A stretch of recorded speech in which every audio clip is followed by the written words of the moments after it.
The scratching of the pen sounded like a scream in the silent, opulent dining room. The Rutherfords watched with sadistic glee, their crystal wine glasses raised in a silent toast. They thought they had finally won. They thought they were discarding a gold-digging waitress who didn't fit into their prestigious world. As Eleanor signed the divorce papers on Christmas Eve, tears falling onto the crisp document, her husband, Mark, wouldn't even look her in the eye. But as the ink dried, they had no idea of the mistake they had just made. They didn't know that the poor girl they were throwing out into the snow was actually the sole heiress to the Sterling Empire, and by the time they found out, it would cost them everything. The chandelier above the dining table at the Rutherford estate cost more than the house Elena grew up in, or at least the house she told Mark she grew up in. Its crystals cast fractured rainbows across the pristine white tablecloth, but there was no warmth in the light. Elena adjusted the hem of her navy blue dress. It was modest, elegant, and purchased off the rack at a department store.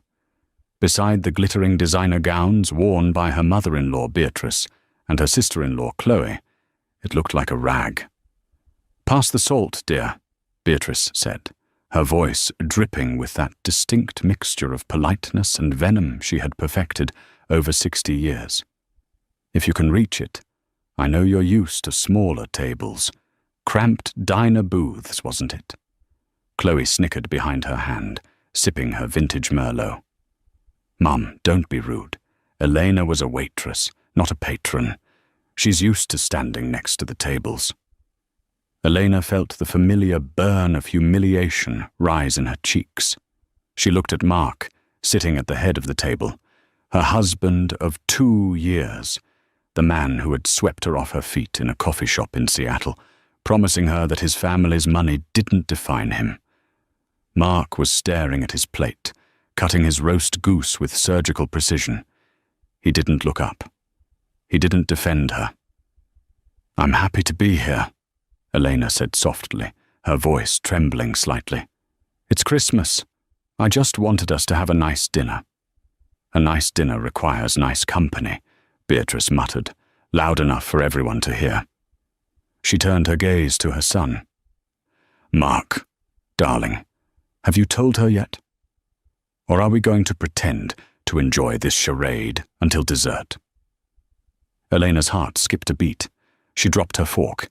It clattered loudly against the china, drawing a wince from Mark. "Told me what?"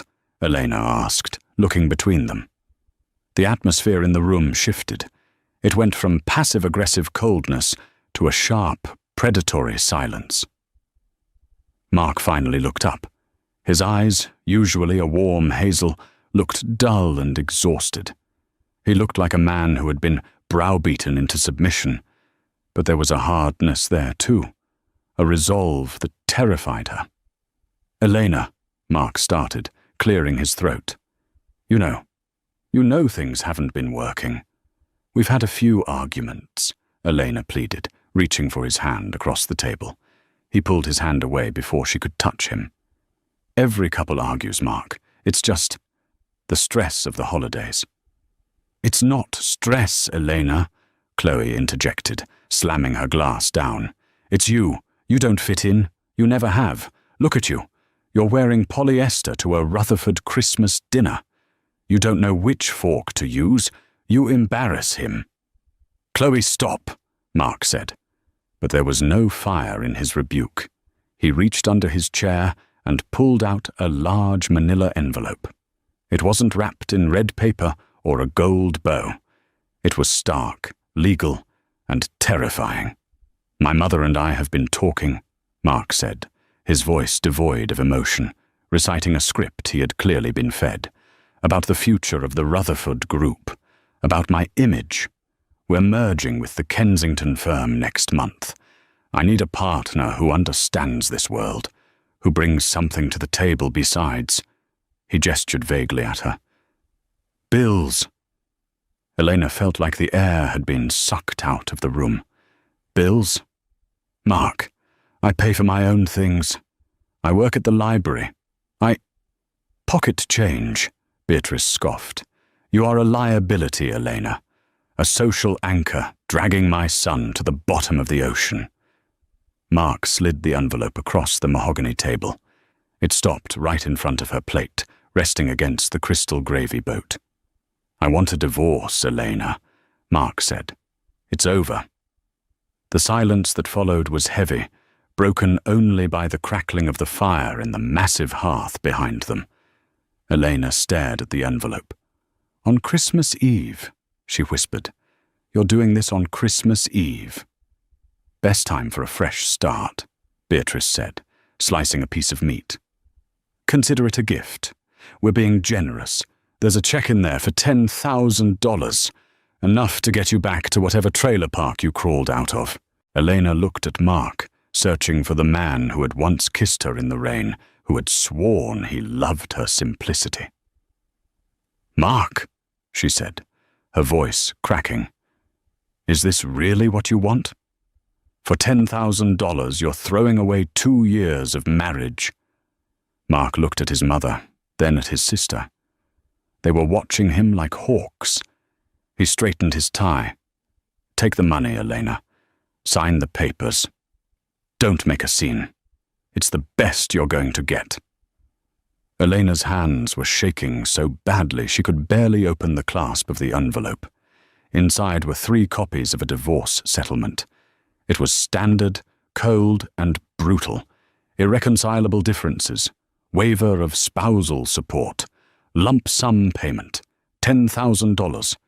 She felt a vibration in the pocket of her dress. It was her phone. She knew who it was. It was the only person who called her at this hour on Christmas Eve. Daddy. She ignored it. She couldn't let them hear his voice. Not now. Well, Beatrice snapped. The ink isn't going to dry itself. We have guests arriving for the cocktail hour at 8. I want you gone by then. Elena looked around the room. This mansion, with its 12 bedrooms and 6 baths, had never been a home. It had been a museum where she was the unwanted exhibit. She thought about the secret she had kept for 2 years. When she met Mark, she wanted to be loved for her, not for the sterling name. She wanted to know that a man would choose Elena, the girl who liked old books and rainy days, not Elena Sterling, the daughter of Arthur Sterling, the man who owned half the real estate in New York and London. She had tested Mark. She had played the role of the poor orphan. And for a while he passed, but the poison of the Rutherford elitism had finally seeped into his veins. He had failed the test. A strange calm washed over her. The tears were still flowing, hot and stinging, but her heart was hardening, turning into something like the diamond Mark had refused to buy her. You think I'm after your money? Elena said quietly. We know you are, Chloe laughed. Why else would you stay where you aren't wanted? And you? Elena looked at Mark. You think I'm an anchor? You think I have nothing to offer? Let's be realistic, Elena. Mark sighed, pulling a fountain pen from his jacket pocket. A Mont Blanc she had saved up for 6 months to buy him for his birthday last year. He slid it toward her. You're a nice girl. But you're not one of us. No, Elena said, picking up the pen. The weight of it felt familiar. I'm certainly not one of you. She flipped to the last page. Signature of petitioner, Mark Rutherford. Signature of respondent. She didn't hesitate. She didn't read the clauses. She didn't argue for more money. She simply signed her name, Elena Rutherford. Then she did something unexpected. She reached into her purse and pulled out a small velvet box. She placed it on the table next to the signed papers. I got you a Christmas gift, Mark, she said, her voice steady now. I was going to give it to you later tonight. But since I'm leaving, Chloe rolled her eyes. Oh God, what is it? A knitted coaster? A coupon book for back rubs? Mark stared at the velvet box. He didn't touch it. Elena stood up. The chair scraped loudly against the floor. She looked at Beatrice, then Chloe, and finally rested her gaze on Mark. "You can keep the $10,000, she said. "I don't need it." "Don't be a martyr," Beatrice spat. "You have nothing." "I have my dignity," Elena said. "And as of this moment, I have my freedom." She turned and walked toward the massive oak doors of the dining hall. "Wait!" Mark called out, a flicker of guilt crossing his face. "Where are you going to go? It's snowing. It's 10 below zero." "Don't worry about me, Mark," Elena said without looking back. "I'm going home." "Home?" Chloe laughed shrilly. "To what?" "A cardboard box." Elena opened the heavy front door. A gust of freezing wind blew into the hallway, swirling snow onto the marble foyer. She stepped out into the dark, cold night. As the heavy door slammed shut behind her, muting the sound of the Rutherfords' laughter, Eleanor reached into her pocket and pulled out her phone. She hit the call button. "Daddy," she said, her voice breaking as the cold air hit her lungs. A deep, commanding voice answered instantly on the other end. A voice that made CEOs tremble and stock markets shift. "Elena, why are you whispering? Are you all right? I've been waiting for you to call. The jet is fueled at the private airstrip, but you said you were staying with him." Elena looked back at the Rutherford mansion, glowing with golden light, looming like a beast in the night. "No, Daddy," she said, wiping the tears from her cheeks. "I'm not staying. I'm done. Come get me." "Did he hurt you?" The voice on the phone dropped an octave, turning dangerous. Arthur Sterling was protective of only one thing in this world: his daughter. "He broke my heart," Elena whispered, "but that's not the worst part." "What is?" "He thinks I'm a nobody." There was a pause on the line. Then Arthur Sterling let out a low, dark chuckle. "Well then, my darling, it seems we have some business to attend to. I'll be there in 10 minutes. And Eleanor?" "Yes?" "Dry your eyes. Sterlings don't cry over spilled milk. We buy the dairy farm and shut it down." As Eleanor stood in the snow at the end of the long driveway, headlights cut through the darkness. But it wasn't a taxi. It wasn't an Uber. It was a convoy of 3 black Cadillac Escalades, followed by a sleek, silver Rolls-Royce Phantom. The lead car bore the crest of Sterling Global. Inside the house, Mark finally reached out and opened the velvet box Eleanor had left behind. Beatrice leaned in. "Well, what trash did she leave you?" Mark stared into the box. All the blood drained from his face. It wasn't a watch. It wasn't a ring. Inside the box was a positive pregnancy test, and underneath it, a small note written in Eleanor's elegant handwriting. "You said I brought nothing to the table. I was bringing you a son. Merry Christmas, Mark?" Mark dropped the box. The plastic test clattered onto his fine china plate. "What is it?" Beatrice demanded. "She's pregnant," Mark whispered, horror dawning on him. "I just divorced my pregnant wife in the middle of a blizzard." Outside, the Rolls-Royce door opened, and a man in a tuxedo stepped out into the snow, holding a massive umbrella. He bowed low to Eleanor. "Miss Sterling," the driver said, "your father is waiting." The game had just begun. The wind howled, whipping Elena's hair across her face, stinging her tear-stained cheeks. But the moment the door of the silver Rolls-Royce opened, the cold vanished. A warmth radiated from the vehicle, smelling of expensive leather and aged mahogany. Arthur Sterling stepped out. At 65, he was an imposing figure. He wore a cashmere coat that cost more than the Rutherfords' annual country club membership. His hair was silver, his eyes a piercing steel blue, the same eyes Elena had. He didn't look like a loving father in that moment. He looked like a warlord surveying a battlefield.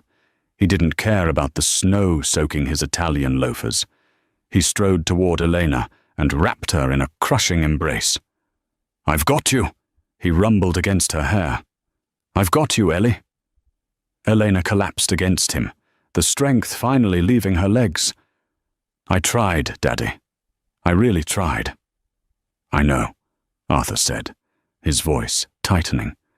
"You have a heart too big for this world, and certainly too big for these insects." He looked up at the Rutherford mansion. Through the sheer curtains of the dining room window, he could see silhouettes moving. "Did they hurt you?"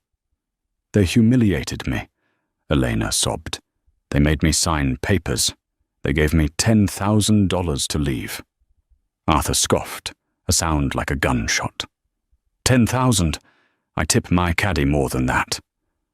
The driver, a burly man named Silas, who had been Arthur's head of security for 20 years, held the umbrella over them. "Sir, we should get her inside. It's freezing." Arthur nodded and guided Eleanor into the back of the Rolls-Royce. The interior was a sanctuary. The seats were heated, soft jazz played from hidden speakers, and a crystal decanter of water sat on a console. As Silas put the car in gear, the front door of the Rutherford house flew open. Mark stumbled out onto the porch, breathless. He was holding the velvet box in one hand and the pregnancy test in the other. He squinted into the darkness, his eyes adjusting to the glare of the tail lights. He saw the convoy, 3 black Escalades flanking a silver Rolls-Royce Phantom. Mark froze. He blinked, thinking the wine was playing tricks on him. Why would a convoy of diplomatic-level security vehicles be picking up his waitress ex-wife? "Elena!" he shouted, but the wind tore the name from his lips. Inside the Rolls, Elena saw him through the tinted rear window. He looked small, pathetic. "Do you want me to stop?" Arthur asked, his hand hovering over the intercom button. "I can have Silas go back there and explain the situation to him. Physically, if you prefer." Elena watched Mark shivering on the porch. A part of her, the part that had loved him, wanted to roll down the window and scream at him. But the part of her that was a sterling, the part that had been dormant for 2 years, woke up. "No," Elena said, turning her head away. "Drive." The convoy glided down the long driveway, leaving Mark Rutherford standing alone in the snow, clutching a plastic stick that proved he was going to be a father, watching a ghost disappear into the night. Inside the car, the atmosphere was heavy. Arthur poured a glass of water for Elena. "There is something else," Elena said, her hand resting instinctively on her stomach. "You need to know." Arthur looked at her hand. His eyes widened. The billionaire who had negotiated treaties and hostile takeovers looked suddenly terrified. "Ellie, are you—" "You're going to be a grandfather," she whispered. Arthur Sterling sat back, the air leaving his lungs in a rush. A slow, genuine smile broke through his stony expression. Tears welled in his eyes, a sight the business world had never seen. "A baby," he murmured. "A Sterling heir." Then his expression darkened, shifting instantly from grandfather to protector. "Does he know?" "I left the test for him," Elena said. "It was my parting gift." Arthur nodded slowly. "Good. Let him suffer with the knowledge. But he will never see this child. He signed away his rights when he signed those papers. He threw you out. He abandoned his family." Arthur pulled out his phone. It was a sleek, encrypted device. He dialed a number. "Edwards, it's Arthur. Wake up the legal team." "Yes, all of them. I want the finest divorce attorneys in New York and London on a conference call in 1 hour. My daughter is coming home. And Edwards, start a file on the Rutherford Group. I want to know their assets, their debts, their shareholders, and their blood type. I want to know what they eat for breakfast. He hung up and looked at Elena. Rest now, darling. By tomorrow morning, the world will be different. You entered that house as a waitress. You're leaving it as the queen on the board. Mark Rutherford woke up with a pounding headache. For a moment, he thought it was just a hangover from the vintage Merlot. Then, he rolled over and saw the empty side of the bed. The sheets were cold. Memory crashed over him. The dinner, the papers, the box, the baby. He sat up, panic gripping his chest. He scrambled for his phone on the nightstand. He had tried calling Eleanor 10 times last night. Straight to voicemail. He tried again. The number you have dialed is no longer in service. Mark stared at the screen, disconnected. In less than 12 hours, she had vanished. He threw on a robe and went downstairs. The house was quiet, except for the clinking of china in the breakfast nook. Beatrice and Chloe were already there, looking fresh and unbothered. Beatrice was reading the Wall Street Journal. Chloe was scrolling through Instagram. "Sit down, Mark," Beatrice said, without looking up. "Eat something. You look terrible." "Her phone is disconnected," Mark said, pacing the room. "Mum, she's pregnant. We kicked a pregnant woman out into a blizzard." "She claims she's pregnant," Beatrice corrected, sipping her tea. "For all we know, it's a trick, a desperate attempt to claw her way back into the will." "I saw the test, Mum. It was positive." "Tests can be faked," Chloe chimed in, biting into a croissant. "You can buy positive ones online for $20. It's a classic gold digger move." Mark ran a hand through his hair. "But what if it's real? That's my child." Beatrice finally put down the paper. She looked at her son with a mixture of pity and annoyance. "Mark, listen to me. Even if there is a child, do you really want Elena raising it? She has no money, no education, no connections. If the child exists, we will sue for full custody. We have the Rutherford name. We have the best lawyers. She has $10,000 and a sob story. No judge will give her the baby." Mark stopped pacing. "Take the baby?" "Of course," Beatrice said smoothly. "We'll raise the child properly. Boarding schools, etiquette lessons, the Ivy League. We'll save the child from a life of mediocrity. But first, we need to focus. Today is the preliminary meeting for the Kensington merger." "The merger," Mark muttered. "Right. This deal will triple our net worth, Mark," Beatrice said, her eyes gleaming. "The Kensington Group is acting on behalf of a silent investor, Titan Holdings. They are looking to acquire a mid-sized firm with family values and legacy. That is us. If we close this deal, we enter the billionaire bracket. Do not let a weepy waitress ruin this for us." Mark took a deep breath. His mother was right. Money fixed everything. If Eleanor really had the baby, he could just buy his way out of the guilt. He could pay her off, take the kid, and move on. "Okay," Mark said, straightening his posture. "Okay, let's get ready. What time is the meeting?" 10:15 a.m. at the Kensington headquarters in Manhattan. Meanwhile, 40 miles away, in the penthouse suite of the Sterling Tower overlooking Central Park, Elena woke up in a bed made of Egyptian cotton. She wasn't in the guest room. She was in her old suite, the one her father had kept untouched for 2 years. The walls were painted a soft lavender. Her old riding trophies lined the shelves. She sat up. There was no dread in her stomach today. Only a cold, hard clarity. The door opened, and a team of 3 women bustled in. They weren't maids. They were stylists. "Good morning, Miss Sterling," the lead stylist, a sharp French woman named Celine, said. "Your father requested we prepare you for a business meeting. He said, and I quote, 'Dress her to kill.'" Elena slid out of bed. She walked to the floor-to-ceiling window. Below her, the city of New York looked like a circuit board, buzzing with energy. "Did he say which meeting?" Elena asked.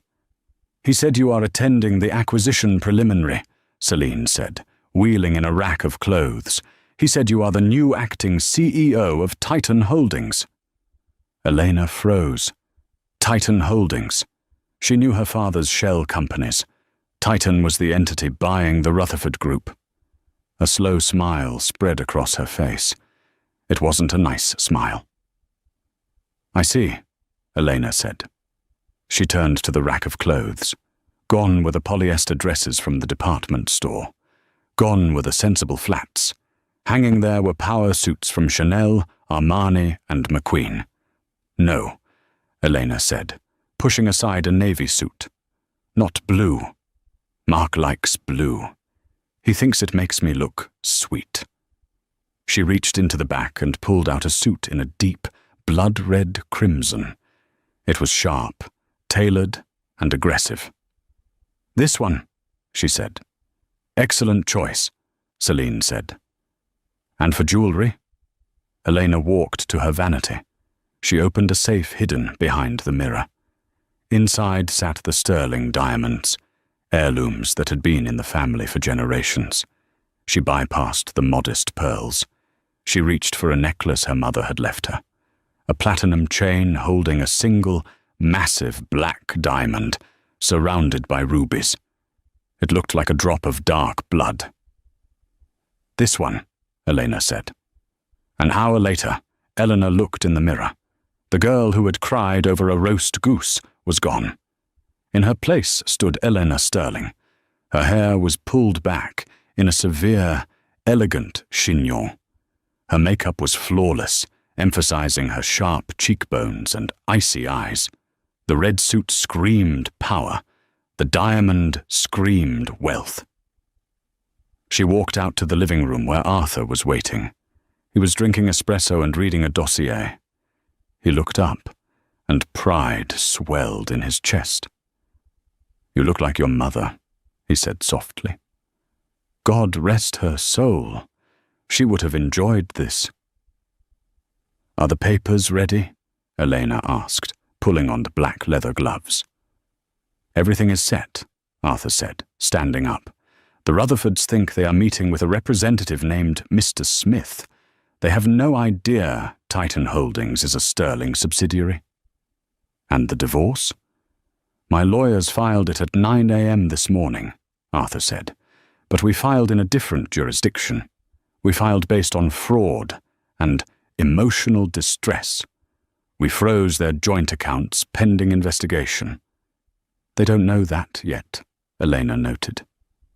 "No, they'll find out when their cards get declined at lunch," Arthur smirked. "But first the meeting."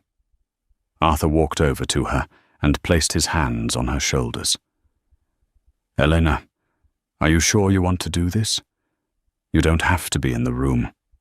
I can crush them for you." Elena adjusted her gloves. She thought of Beatrice's sneer. She thought of Chloe's laughter. She thought of Mark signing the papers without looking at her. "No, Daddy," she said coldly. "I want to see their faces.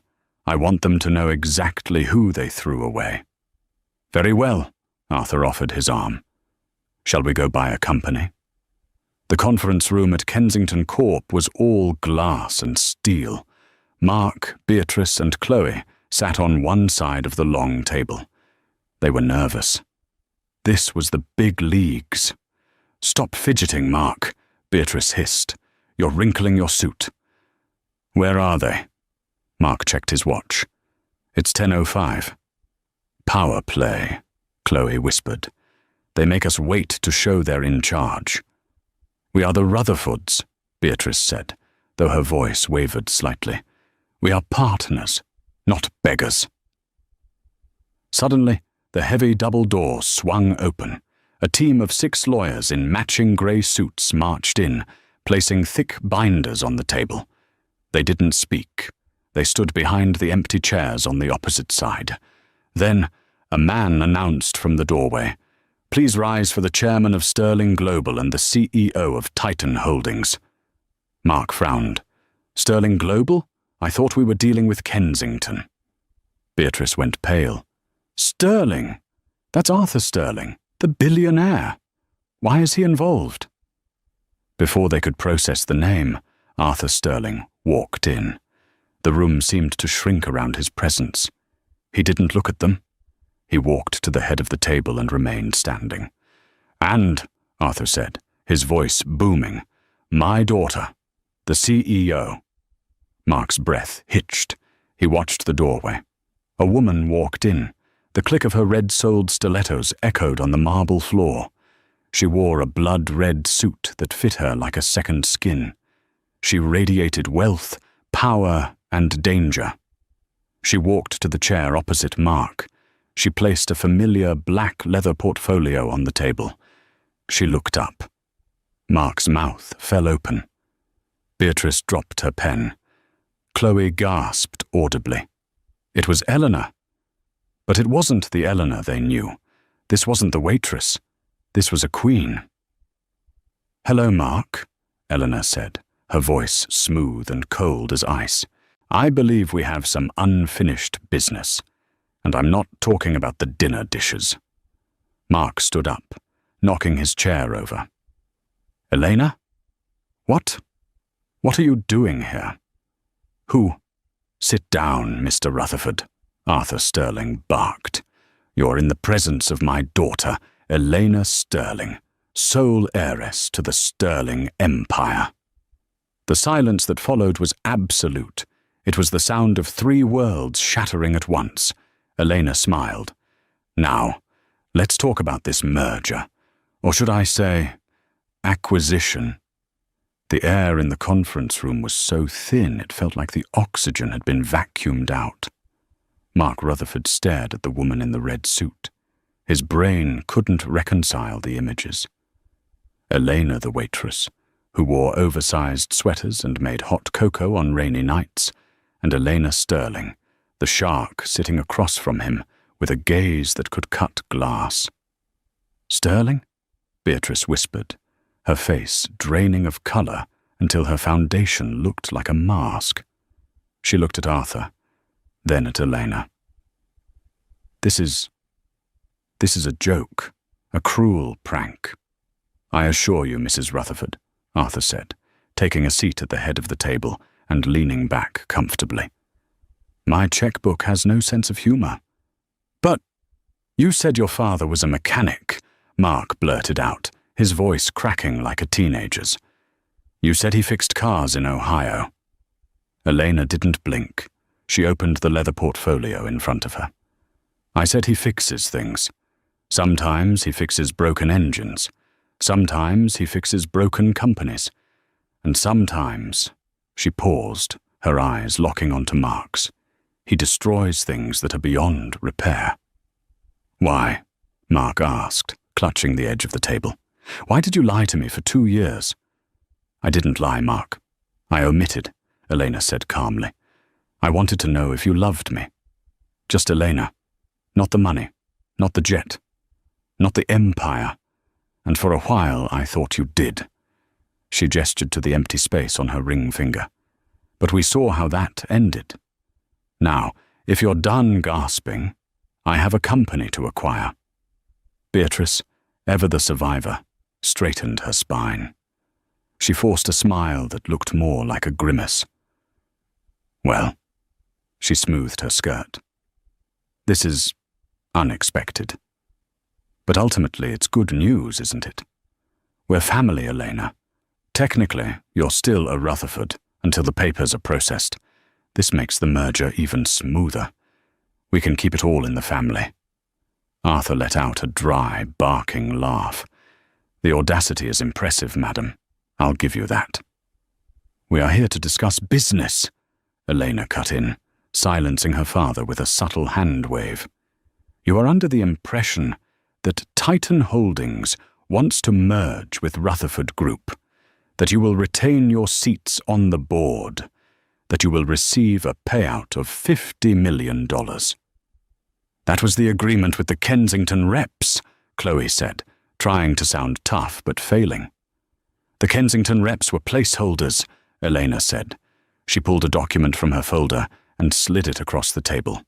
It spun perfectly, stopping right in front of Mark. The offer has changed. Mark looked down at the document. His eyes widened. $1, he whispered. Excuse me, Beatrice shrieked. She snatched the paper from Mark. Acquisition price, $1. This is an insult. Our assets alone are worth $40 million. Your reported assets are worth $40 million, Elena corrected. But let's talk about your liabilities. Let's talk about the things you discuss at the dinner table when you think the help isn't listening. Elena tapped a manicured fingernail on the table. Item 1, she said. The factory in Vietnam. You've been bypassing safety regulations for 3 years to save 15% on overhead. I remember you bragging about bribing the local inspector, Mark. You said, those people are lucky to have jobs. Who cares about the ventilation? Mark went pale. I never. I have the dates recorded, Elena said coldly, and my father's investigators confirmed it this morning. If that goes public, your stock goes to 0 overnight, and you go to prison. Beatrice was trembling now. You can't prove that. Item 2, Eleanor continued, ignoring her. The Cayman accounts. Chloe, you love to talk about your tax-free shopping sprees. You're funneling company profits into a shell corporation named Blue Sky Ventures to avoid U.S. taxes. That's tax fraud. Federal prison time, 5 to 10 years. Chloe dropped her phone.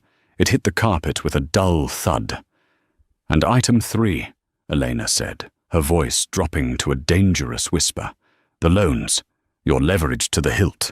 You owe the bank $20 million due next month. You were banking on this merger to pay it off. Without this deal, the Rutherford Group is bankrupt by February 1st. Elena leaned forward. So, here is the new deal. Titan Holdings acquires Rutherford Group for $1. We assume your debts, we take your assets, and you 3 walk away. No board seats, no golden parachutes, no company cars. You leave with what you have in your pockets.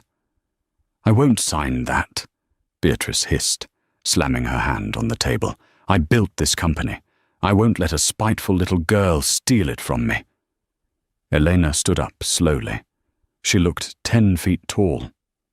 Then don't sign. Walk out that door. But the moment you do, I release the safety reports to the press. I send the tax files to the IRS.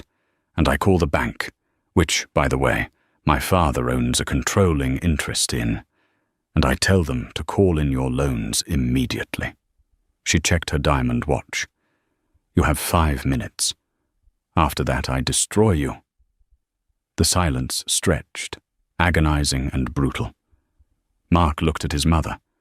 Beatrice looked at the wall, her chest heaving. She realized she had been outplayed. She had treated Elena like furniture, and now the furniture was dropping a piano on her head. Mark, Beatrice whispered, her voice defeated. Sign it. Mum, sign it, or we go to jail. With a shaking hand, Mark picked up the pen. He looked at Eleanor one last time. He saw no love in her eyes, only the cold, hard reflection of his own mistakes. He signed the paper. Mark Rutherford, CEO. He pushed it back to her. Are you happy? He asked hoarsely. Elena picked up the document. She blew on the ink, just as Beatrice had told her to do the night before. Happy, Elena mused. No, Mark, I'm not happy. I'm pregnant, I'm divorced, and the father of my child is a coward. But I am satisfied. She turned to Arthur. We're done here. Arthur stood up, buttoning his jacket. Pleasure doing business. Security will escort you out of the building. You have 1 hour to clear your personal effects from your offices. Anything left behind becomes property of Titan Holdings. 1 hour? Chloe cried. But my things, my paintings. Property of Titan, Arthur said, turning his back on them. As Eleanor walked toward the door, Mark lunged forward. Eleanor, wait, the baby. We need to talk about the baby. Eleanor stopped. She didn't turn around. "Speak to my lawyers, Mark, but I warn you, custody battles are expensive. And as of 1 minute ago," she held up the signed contract, "you're unemployed." The walk from the conference room to the elevators felt like a funeral procession for the Rutherfords. Security guards, burly men in Titan uniforms, flanked them, ensuring they didn't touch anything on their way out. "This is a nightmare," Chloe sobbed, clutching her designer bag. "Mum, do something." "Shut up, Chloe," Beatrice snapped, though she looked like she was about to faint. "I need to think. We need a strategy." "We have no money, Mum," Mark shouted, pressing the elevator button violently. "She took it all. She took the company." "We have the name," Beatrice said, her eyes darting around frantically. "We have the Rutherford name, and we have the truth about the baby. If she wants to play dirty, we'll play dirtier. We'll go to the press. We'll spin this. Billionaire heiress steals family company, denies father access to child. The public loves a victim, Mark." The elevator doors opened. They stepped into the lobby of the Kensington building, but Elena was 2 steps ahead of them. As the Rutherfords stepped out of the elevator, a wall of flashbulbs went off. It was blinding. Dozens of reporters, cameramen, and journalists were crowded into the lobby, held back by a velvet rope. "Mr. Rutherford, Mr. Rutherford, is it true? Did you force your pregnant wife to sign divorce papers on Christmas Eve? Mrs. Rutherford, comment on the allegations of fraud. Mark, why did you dump the sterling heiress?" Mark threw his hands up to shield his eyes. "What? How do they know?" A reporter from the New York Chronicle shoved a microphone in his face. "We received a copy of the divorce settlement signed last night," the reporter shouted. "It stipulates a $10,000 payout for irreconcilable differences." "Did you really offer Elena Sterling 10 grand to walk away?" Beatrice shoved the microphone away. "No comment! Get out of our way!" But they were trapped. Another reporter, a woman from a major news network, stepped forward. She held up a tablet. "We're live right now. Mr. Rutherford, sources say you didn't know your wife was Arthur Sterling's daughter. Did you marry her for love? Or were you just disappointed she wasn't rich enough for you?" "I loved her," Mark yelled, losing his composure. "I didn't know who she was." "So you divorced her because she was poor?" the reporter pressed. "And now that you know she's a billionaire, do you regret it?" The crowd laughed. It was a cruel, mocking sound. Beatrice grabbed Mark's arm. "Don't answer them! Run!" They pushed through the crowd, cameras capturing every sweaty, terrified moment. They burst out the revolving doors onto the street, only to find their company car was gone. In its place was a tow truck. A man was hooking up the Rutherford executive limousine. "Hey!" Mark screamed, running toward the driver. "That's my car! Put it down!" The driver looked at a clipboard. Order came in from the new owners. Titan Holdings. All company vehicles are to be repossessed immediately. "I am the CEO!" Mark screamed. "Not according to this," the driver said, continuing to winch the car up. It began to rain, a cold, freezing drizzle. The Rutherfords stood on the sidewalk, shivering. Their coats were in the office upstairs, which they could no longer access.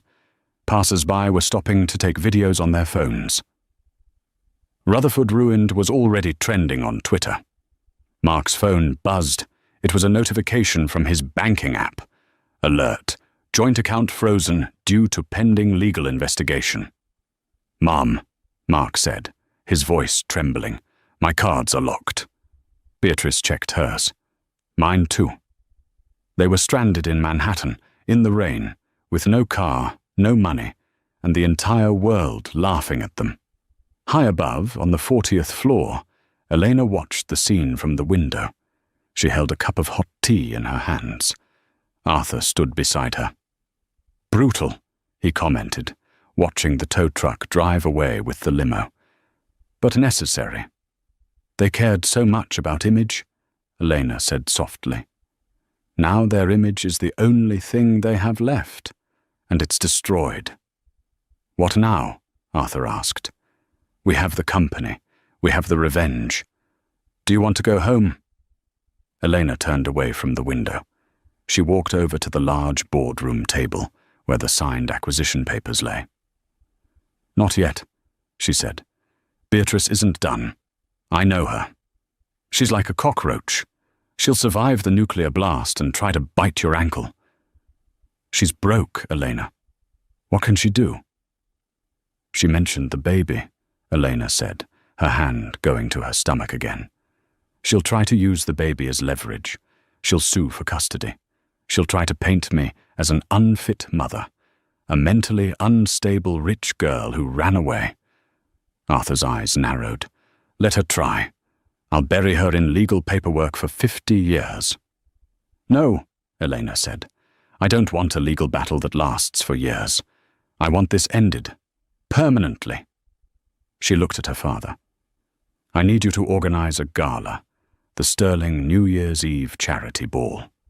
We usually hold that in London, Arthur noted.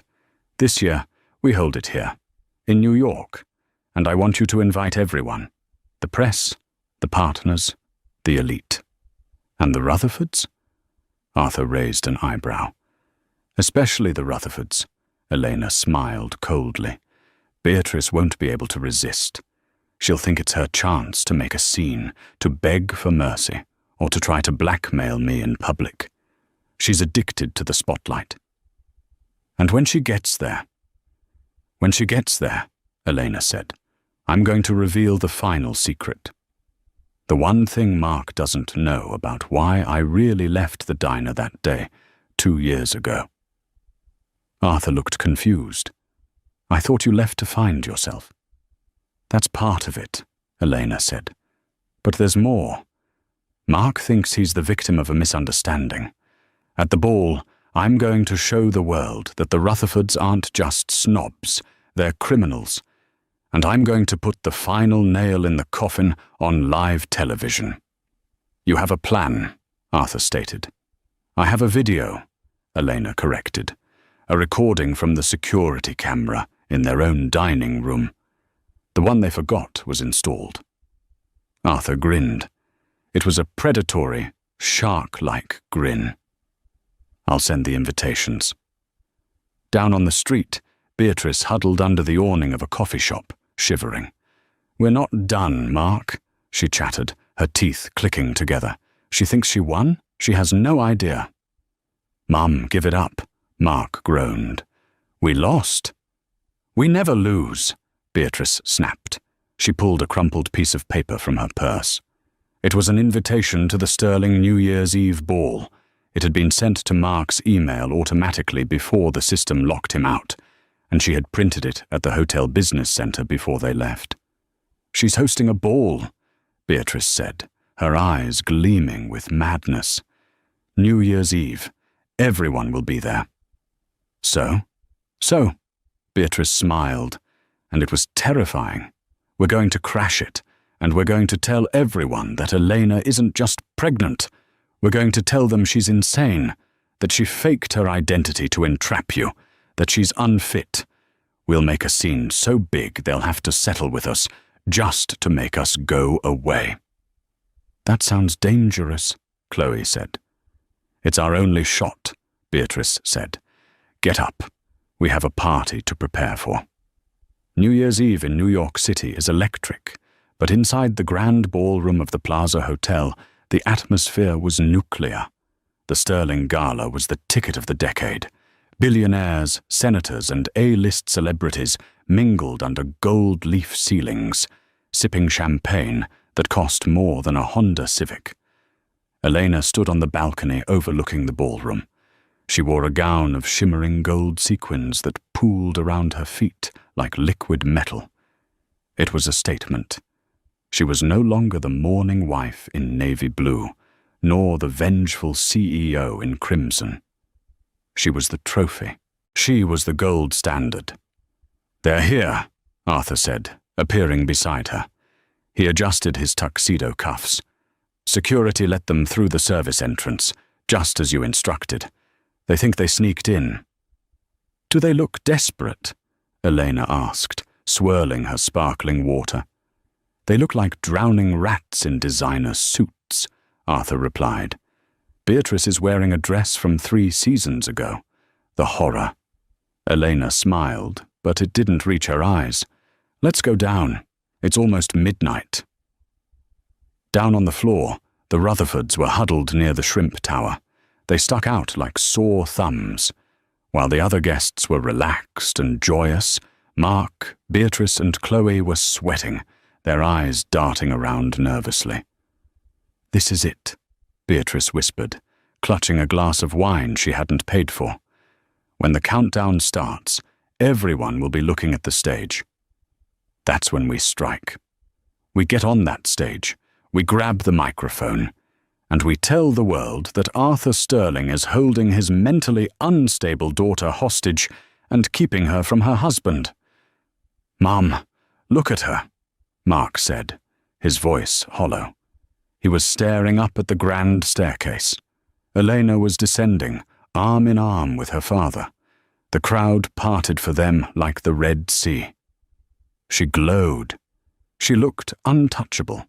Mark felt a physical ache in his chest, not just regret for the money, but a sudden, piercing realization that she was the most beautiful woman he had ever seen, and he had thrown her away for a merger that didn't exist. "Focus, Mark," Beatrice hissed, pinching his arm. "She's a fraud. Remember the plan." As the clock struck 11:50 p.m., the music lowered. Arthur Sterling took the stage. "Ladies and gentlemen," his voice boomed over the speakers, "thank you for joining us to ring in the new year. Before the countdown begins, my daughter, Elena, has a few words." Elena stepped up to the microphone. The room went silent. "Thank you," she said, her voice clear and melodic. "This year has been one of transition for me. I learned that trust is expensive and loyalty is rare. I learned that some people will burn you to keep themselves warm." "Liar!" The shriek cut through the silence. Beatrice Rutherford pushed through the crowd, dragging Mark and Chloe with her. She scrambled up the stairs to the stage, looking wild-eyed. Security guards moved to intercept, but Eleanor held up a hand. "Let them speak." Beatrice grabbed the microphone stand. She looked out at the sea of faces. Faces of people she wanted to impress, people she wanted to be. "This woman," Beatrice panted, pointing a shaking finger at Eleanor, "is a liar. She is my son's wife. She ran away after a mental breakdown. She is pregnant with my grandchild, and she is unfit to be a mother. She deceived us all." A murmur of shock rippled through the crowd. Phones were raised, recording the meltdown. Mark stepped forward, looking at Elena with pleading eyes. "Elena, please, come home. We can work this out. Think of the baby." "The baby," Elena repeated, her face unreadable. "You care about the baby now, Mark.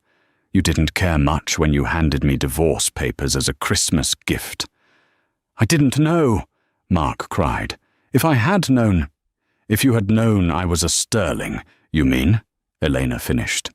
"She's twisting it," Beatrice yelled. "She's unstable. We are the victims here. The Rutherfords are a respectable family." Elena looked at the technician in the sound booth and nodded.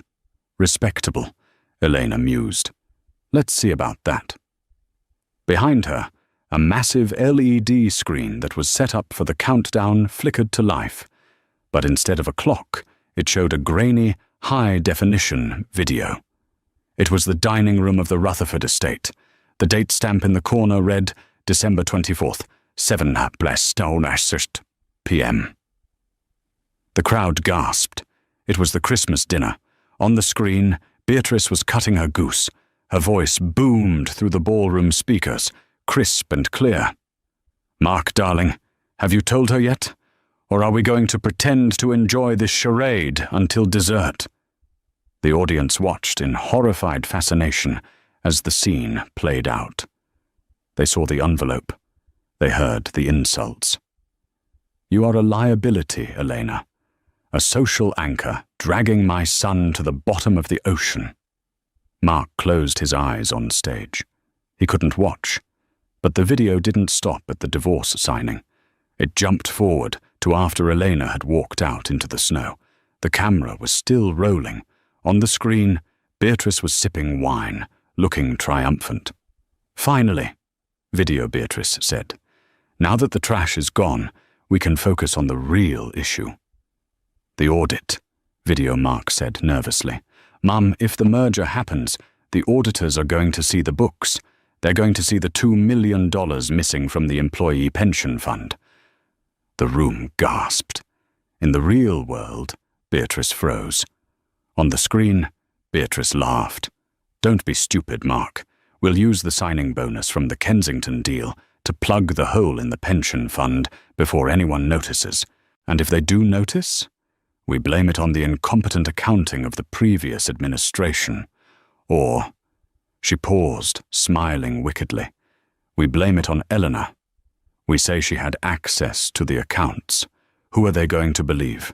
Us or the waitress?" The video cut to black. The silence in the ballroom was absolute. It was the silence of a tomb. Elena turned to Beatrice, whose face was now a mask of sheer terror. "You were right about one thing, Beatrice," Elena said into the microphone. "The auditors did see the books, my auditors, and they found the missing pension money and the wire transfers to the Caymans." Elena gestured to the back of the room. "I believe you know Detective Miller." The doors swung open. 4 NYPD officers marched in, followed by 2 federal agents in windbreakers that read FBI. "Beatrice Rutherford, Mark Rutherford, Chloe Rutherford," the lead agent announced. "You are under arrest for embezzlement, wire fraud, and conspiracy to commit insurance fraud." "No!" Beatrice screamed, backing away. "This is a setup. That video is fake. Mark, do something." But Mark was done. He sank to his knees on the stage, burying his face in his hands. As the officers cuffed Beatrice, she thrashed and screamed, her dignity completely gone. Chloe was weeping silently as she was led away.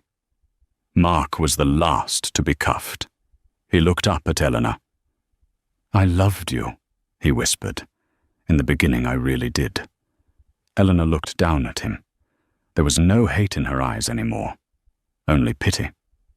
"I know," she said softly, "but you loved your mother's approval more." "Goodbye, Mark." They dragged him away. The flashbulbs popped like fireworks. Elena turned back to the crowd. The clock struck midnight. "Happy New Year," she said. And as the balloons dropped and the crowd cheered, Arthur Sterling hugged his daughter. "You did good, kid," he said. "You did good." The nursery in the Sterling penthouse was painted a soft cloud grey. Outside, the first snow of the following winter was beginning to fall, dusting Central Park in white. Elena sat in the rocking chair, holding a small bundle wrapped in a blue cashmere blanket. Arthur Sterling, the man who made economies tremble, was currently making silly faces at the infant. "He has your nose," Arthur whispered, afraid to wake the sleeping baby. "He has your chin," Elena smiled, stroking the baby's cheek.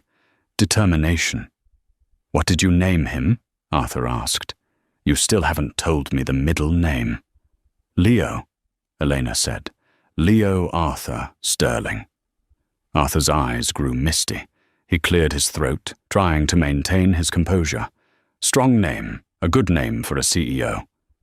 "He can be whatever he wants to be," Elena said firmly. "A CIO, a painter, a mechanic, as long as he's kind." "What about them?"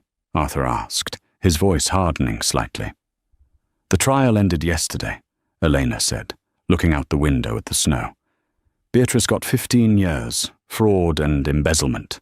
Chloe got 5. And Mark?" She paused. "Mark got 8 years. He pleaded guilty. He sent a letter." "Did you read it?"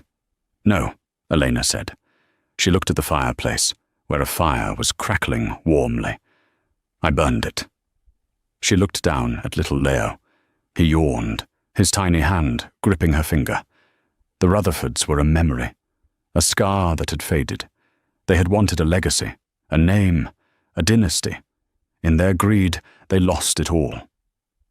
And Eleanor? She had found the one thing money couldn't buy, and the one thing they had tried to take from her. She had a family. Look at the snow, Leo, she whispered to her son. It's clean. It's a fresh start. Arthur put his hand on her shoulder.